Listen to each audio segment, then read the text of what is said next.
what do you have to say about the argument of elitism at the club? Where you have ministers, members of parliament, judges, bureaucrats, senior members of the armed forces, and others living in bungalows of an average of 3 to 5 acres. Initially, such clubs were colonial hangovers. The Bengal Club, an elite club in Kolkata, until 1959 did not have an Indian president. Can the super elite not continue with a club and pay the full money to the government? Why do you need subsidized land? Even the elitism tag attached to the Gymkhana Club, given the quality and largely the nature of its membership, is hardly comparable to the parallel elites that have abounded in India.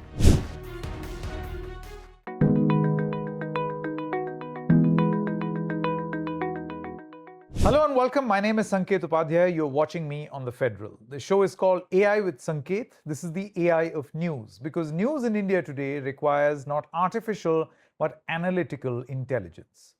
There is a club in Delhi which is in the news. It's called the Delhi Gymkhana Club. It's a super privileged, super elite club. Its membership is hard to get. There is a long waiting list.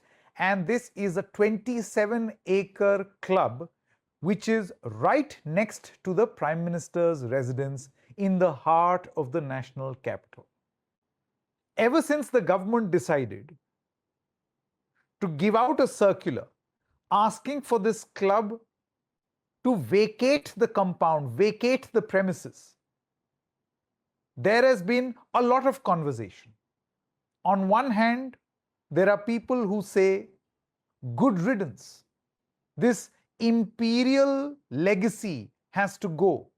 You cannot have a club of super rich, super elite enjoying government land, government facility at subsidized rate simply because they want their booze and chicken at subsidized rates. And on the other hand, there are people who say, fine, you want to remove elitism in this country and symbols of colonialism from this country, then where must that stop? And will the government apply this yardstick to its own self, where all MPs and leaders, judges, other functionaries of the government enjoy sprawling bungalows in the Lutyens Delhi zone at a fraction of a cost, with giant manicured gardens and huge sprawling spaces at the taxpayer's expense? Where does it stop? Will the government crush its own elitism? Or is this just a case of Gymkhana being a soft target? We speak to a member of the Delhi Gymkhana Club. He has been a vocal critic of the Delhi Gymkhana Club, but in this case, he feels that the Delhi Gymkhana is a soft target.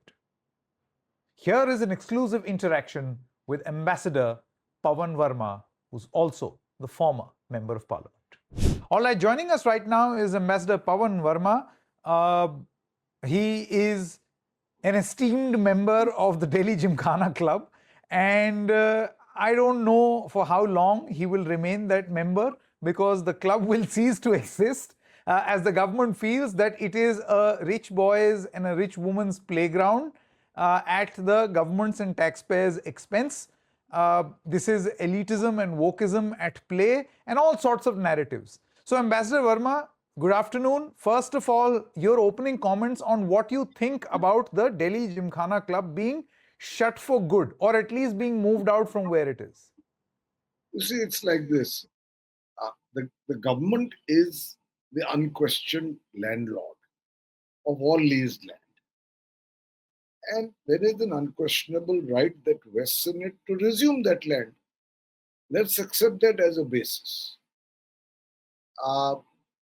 In the case of the Gymkhana Club, since we are specifically talking about, the government has acted, I believe, somewhat peremptorily with very short notice to take it over entirely on the grounds of, under clause 4, security and public good. My only question is that perhaps a little bit of transparency on how this is being served by taking over an institution which is close to 115 years or 113 years old, over a century, will be served. And it is in that context only that I felt that perhaps this matter needs reconsideration. Ambassador Varma, the matter needs reconsideration is a plea which is now in the courts as well, and there are lawyers fighting, and there is this whole elite versus the right of the country, taxpayers' money, the government exercising its right. Now, I just want to know from you, what do you have to say about the argument of elitism at the club? Well, the argument has not been given for the reason to take over the club, but I believe it could perhaps be a motivation because the club stands as a colonial hangover. And there is little doubt, Sanket, that it was initially, and perhaps to some extent even now, an English speaking, quote unquote, elitist bastion, where membership is very different. So it therefore stands out, and it's on very expensive land. That is also true. And that amount of land and its value for the use of a relatively small number of people uh, is a concern, perhaps in the eyes of some. But I question that if that is the motivation, what is elitism? Because all clubs and many institutions operate on the basis of that simple sign you see outside restaurants as well, rights of admission reserved. In other words, they are based on both a certain degree of inclusion and, in the case of premier institutions, on a dollop of exclusion.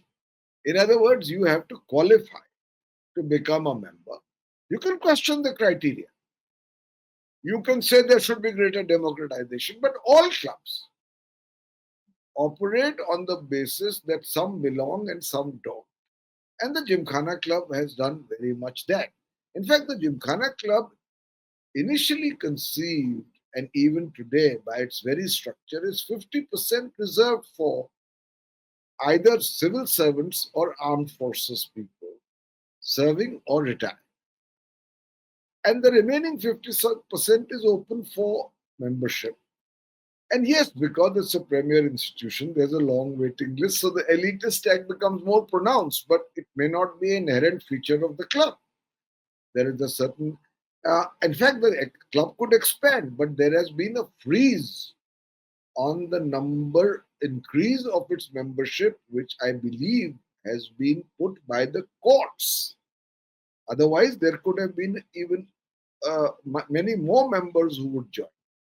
And like all matters of supply and demand, if the demand is more than the supply, the premium to become a member is high. So, therefore, elitism, if that is the concept, I question it. Because if that is to be applied and it is to be applied for public good, then I have argued that why not the whole of the Lutyens zone?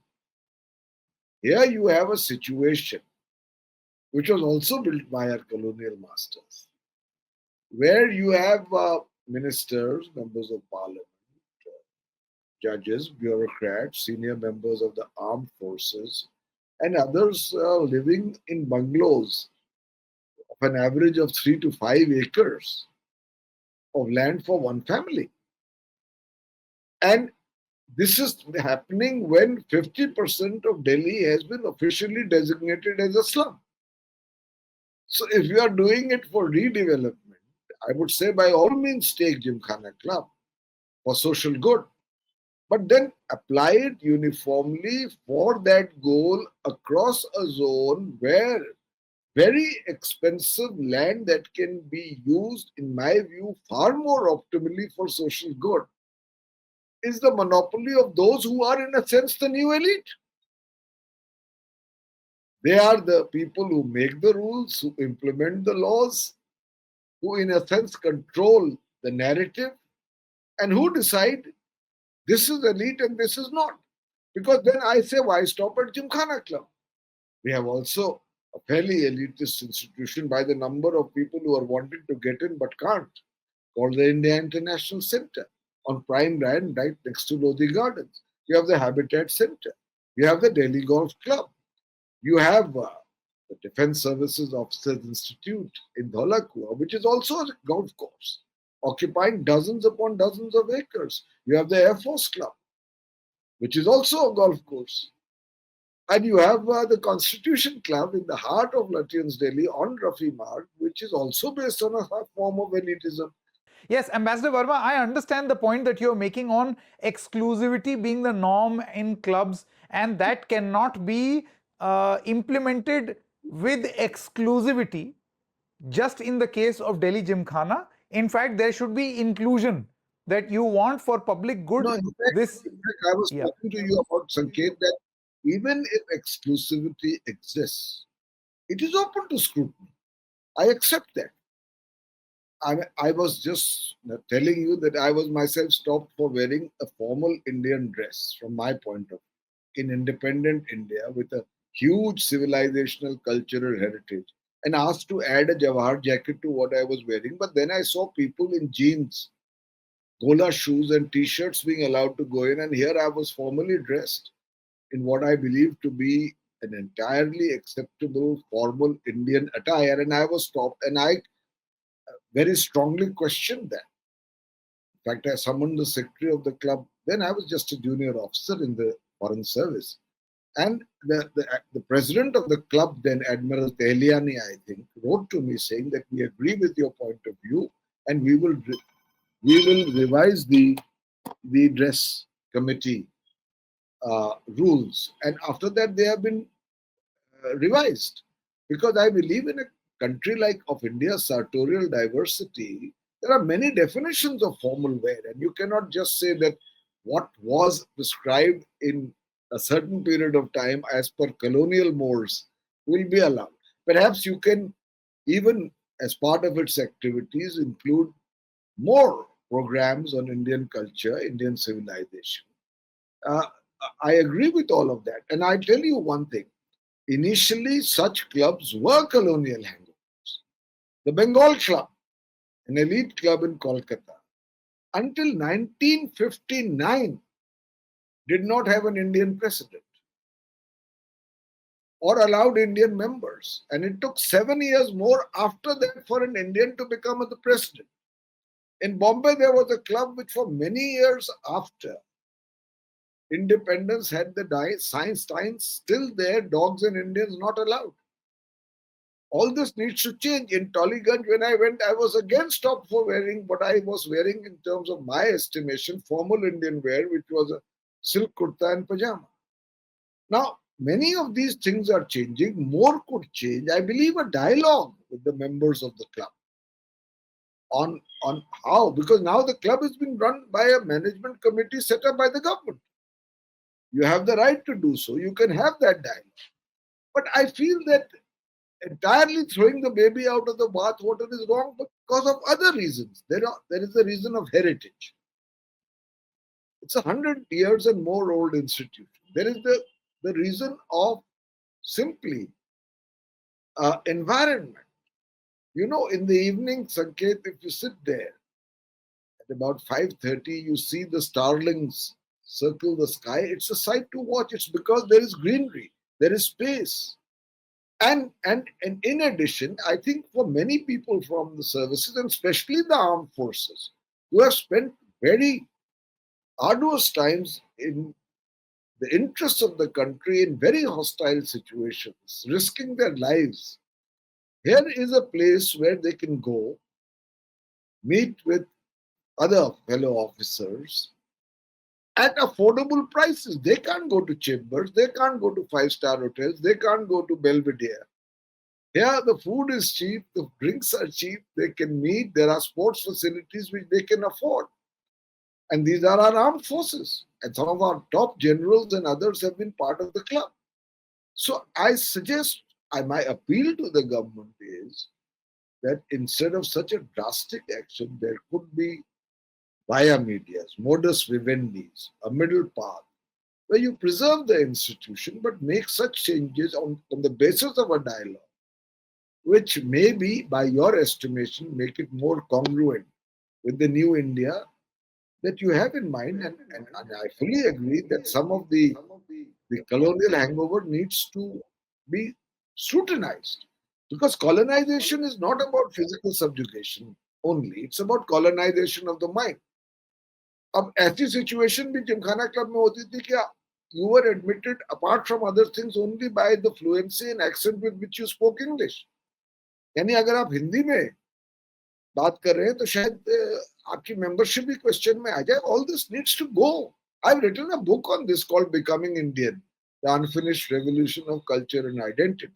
But having said all that, I still believe that unless you define public good in a broader parameter where the taking over of one institution serves that goal in a more comprehensive, holistic, and complete manner, unless you define that, and unless you define security, because as far as the Prime Minister's residence is concerned, there is a proximity, and there have been many committees which have been set up to see if the Gymkhana Club poses a threat, and none of them saw it. But if you do see it, the Prime Minister himself is shifting from there. So then you have, I would think that in the interests of this venerable club, which has existed for so long as a heritage property, you could try and see how to keep it and yet make the changes you feel desirable through a process of dialogue and greater transparency. That's my limited point. I get the point that you're making, Ambassador Varma, but there is one crucial point which is being made, particularly by commentators and the baiters for this club, that you are sitting over subsidized land, sipping subsidized alcohol, eating subsidized food, and you represent the rich super elite of this country. Can the super elite not continue with a club and pay the full money to the government? Why do you need subsidized land? No, because the land was leased land. And a lot of institutions, in thousands, they number thousands, are functioning from leased land to serve a larger public purpose. After all, public spaces are also part of a metropolitan or a city's landscape. So I don't understand that, for instance, let's take Lodhi Gardens. Now it's a central park, a very remarkable park, needs to be preserved from my point of view. But if you see the clientele that uses it largely, it's from the neighbor. They come from their own elite background. And it's a lot of space. Now, if you start applying this criteria of what is subsidized for the benefit of whom, you'll have to go into the question of who is benefiting most. After all, these colonial bungalows that were designed, which are now part of Lutyens Delhi, at one time were not that expensive, the land itself. Today, it is astronomical. And yet people continue to live in them with manicured gardens. Uh, and nobody questions that one family is living in 4 to 5 acres. What I'm trying to say is that it is true it is subsidized, but what is not, if you look at the holistic picture, what is not? Largely in terms So, of. Ambassador Varma, sorry to cut you short. Do you feel that if this is the yardstick being applied, it should be applied equally, even to member of parliament who are enjoying at public expense manicured gardens and 4 to 5 acres of space in the heart of the national capital? I think so, because of the Prime Minister's vision, which I fully support, is that of a more egalitarian, then that process I don't think will be complete by one symbolic gesture of taking over an old club, but of a far more radical program where obviously what hits you in the eye is Lutyens Delhi as a whole. Cross the ring road and then you see the crowd, the narrow streets, the lack of outdoor spaces, the congestion, the shortage of water, electricity. And within a certain privileged zone, you have all of this and a great amount of space. And certainly it's subsidized because if you were to pay market rent for that, I can tell you half the corporate world of India will take it over to because there is no better residence than to have. And you are paying a pittance of that. In fact, I know of some ministerial bungalows where there's a mini golf course. Good Lord. And members of parliament who have stayed there for very long, for several terms, have converted those very bungalows into what would be the epitome of luxury. I am aware of them also. I myself was allotted when I was a member of parliament a lovely bungalow on Amrita Sher Gilmar, opposite the Lodi Garden, whose value in terms of what I was to pay as rent, I can't remember whether it was rent free or otherwise, and the other facilities that went with it was certainly subsidized. It's another matter that I didn't shift fully there and retained largely I stayed largely where I continue to do. But uh, the principle remains that if it's subsidized benefits that you are targeting in the interests of the poor, I would say it's a laudable idea, but let's not take a soft target without dialogue and without sufficient time for a dialogue and with greater transparency to discuss what is it that is in your mind and can there be any meeting ground between the choice of demolition or survival. I mean, the polarity is black and white. Ambassador Varma, my final question. You said that don't choose soft targets. And clearly, you seem to suggest that Delhi Gymkhana Club was a soft target as far as the government is concerned, if elitism is an argument that is being put forward. Now, here's the thing. If the Delhi Gymkhana has been targeted, then in your wisdom, why do you think the Delhi Gymkhana Club and this club alone has been targeted by the government? What comes to your mind? I cannot, it's not in my position to fathom what is the motivation of the government, except what has been stated. And I therefore cannot understand why Gymkhana Club alone. But one thing to my mind is clear that even the elitism tag attached to the Gymkhana Club, given the quality and largely the nature of its membership, is hardly comparable to the parallel elites that have abounded in India, who go to Chambers and Belvedere, or to the Camellias Club in DLF, which ordinary people just can't afford. Yes, you can revise the monthly subscription. You can ask for a higher payment. You can ask to reduce the subsidy. You can ask for better financial management. But to give a choice of either shunyat, nothingness, or I believe, in my view, it's a little excessive because let's face it, every country to some extent has elites, and every country's government must try and strive for a more egalitarian society. But in India, and I'm not saying it's because of this government, because of the nature of our evolution and many governments involved, today we are in a position that 1% of the top layer owns 40% of the GDP.